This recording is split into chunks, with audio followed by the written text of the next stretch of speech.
Hello everyone, welcome back to my channel. This is Story Time with Diane Coke. Today's story is Walt Disney's Pinocchio. Hello, my name is Jiminy Cricket. I never used to believe in the wishing star. Let me tell you why I changed my mind. It all started one night in a woodcarver's shop. The shop was owned by a kind man named Geppetto. Geppetto had made a puppet out of wood. It looked just like a little boy. Geppetto lived with his cat, Figaro, and his fish, Cleo. Just a little more paint and he's finished, Geppetto told them. He painted on a smile. Then the old man smiled too. I have just the name for you, Geppetto said to the puppet. Pinocchio. Soon Geppetto was climbing into his warm bed. Suddenly, he pointed to the brightest star in the sky. Look, Figaro, it's the wishing star. Geppetto made a wish. I wished that my little Pinocchio might become a real boy, he told the cat. Geppetto fell asleep and dreamed about having a real live son. Well, I didn't fall asleep. So I saw the blue fairy flying through the window. She waved her wand and Pinocchio came to life. Am I a real boy? He asked. The blue fairy shook her head. If you are good, one day you will be a real boy. How will he know how to be good?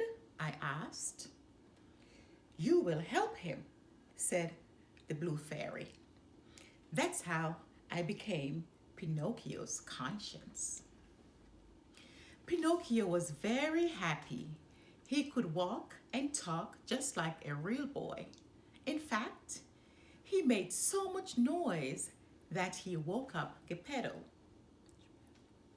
The old man could hardly believe his eyes. My wish has come true, Geppetto exclaimed. He danced around the room with Pinocchio.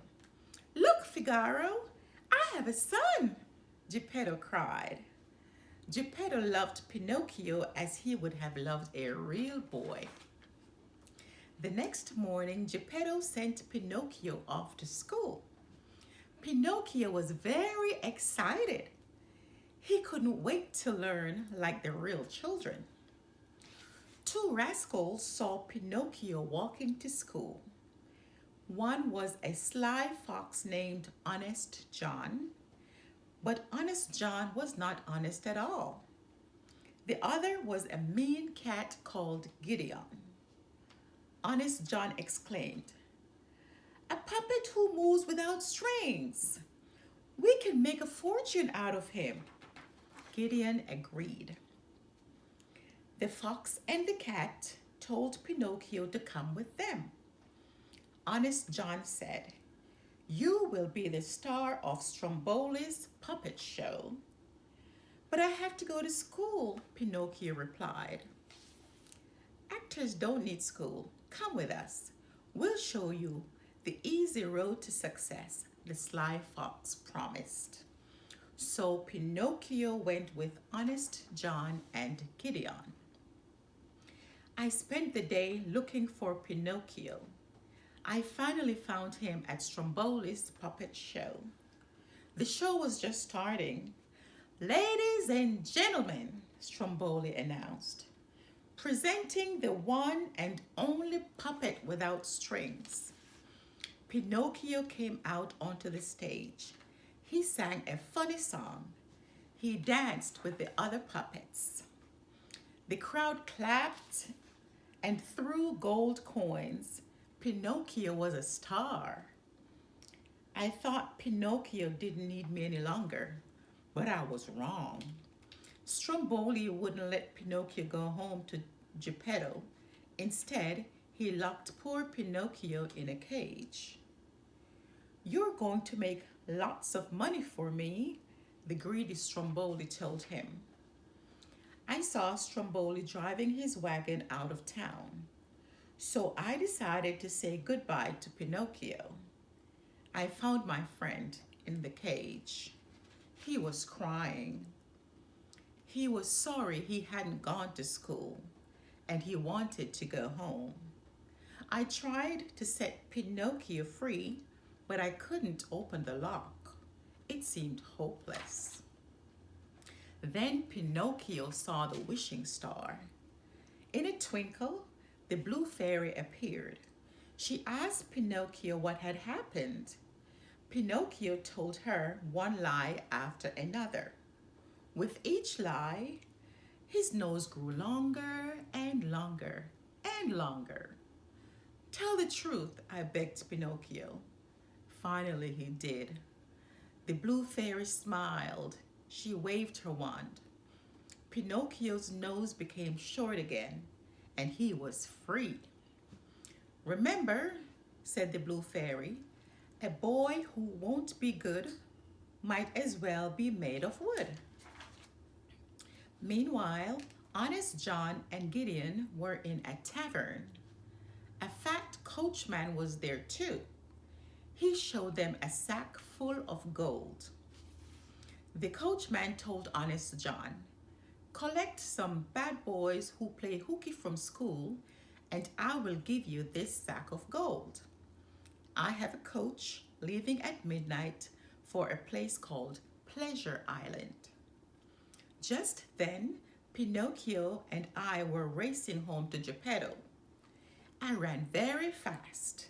I didn't see Honest John stop Pinocchio until it was too late.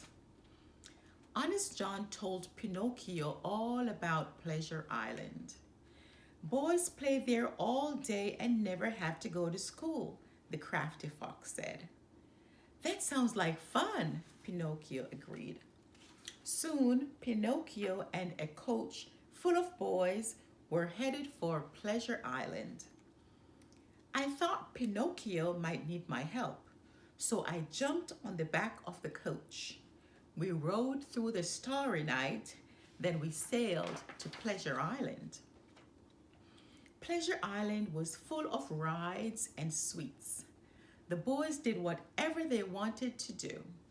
Pinocchio made friends with a bad boy named Lampwick. Lampwick smoked cigars. He showed Pinocchio how to play pool. But then something terrible happened. Lampwick grew donkey ears. He grew a donkey tail. He began to bray just like a donkey. Hee-haw, hee-haw. Lampwick turned into a donkey. Pinocchio started to laugh, but he just brayed like a donkey.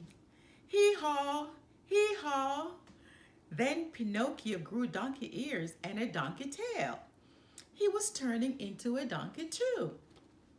We've got to get off Pleasure Island before it's too late, I cried. Pinocchio and I jumped into the sea. By the time we reached the shore, Pinocchio had stopped turning into a donkey, but he still had long ears and tail. We ran to Geppetto's shop. No one was home. Pinocchio and I didn't know what to do. Then a letter floated down from the sky. I read the letter aloud. Geppetto went to look for you. His ship was swallowed by Monstro the whale. We must save him, Pinocchio cried. At that moment, Geppetto, Figaro, and Cleo were inside Monstro's belly. We'll starve if Monstro doesn't open his mouth soon, Geppetto said to them. Pinocchio and I went back to the shore. Pinocchio tied a rock to his tail. Then we jumped into the sea and sank to the bottom. We looked all around. A school of fish swam nearby. We finally spotted Monstro. The giant whale was sleeping. Suddenly, Monstro woke up. He opened his huge mouth. Monstro swallowed all the fish. He swallowed Pinocchio and me too. Soon, Pinocchio and I were in Geppetto's boat. Geppetto cried, "My son, I thought I would never see you again." Pinocchio hugged Geppetto.